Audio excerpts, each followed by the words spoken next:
Assembly के बाद head master ने तमाम बच्चों से कहा कि अल्लाह ताला से दुआ मांगे कि पाकिस्तान के सारे मरीज ठीक हो जाएं। सिवाय एक बच्ची के तमाम बच्चों ने दुआ के लिए हाथ उठाए।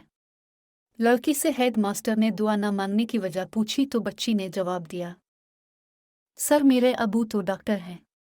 अगर सारे मरीज ठीक हो जाएंगे तो वो कमाएंगे कहाँ से।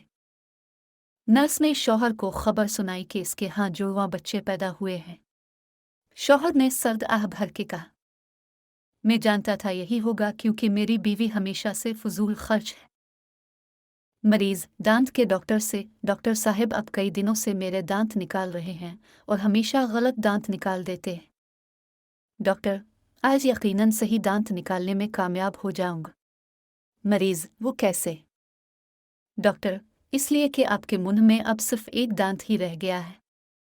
एक खातून ने दूसरी खातून से पूछा, जन्नत में मर्द को तो हूरें मिलेगी तो औरतों को क्या मिलेगा। दूसरी खातून बोली, यही अपने अपने खावंद। पहली खातून ने जरा तल्ख लहजे में कहा, लो फिर मरने का क्या फायदा। एक साहिब की बीवी फौत हो गई।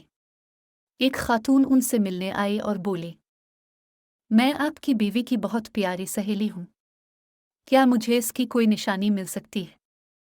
मर्द ने आंसू भरी आंखों से खातून को देखते हुए कहा, क्या मुझसे काम चल जाएगा। इस चैनल को सब्सक्राइब कर लीजिए ताकि हर नई आने वाली वीडियो आपको बर वक्त मिल सके। शुक्रिया।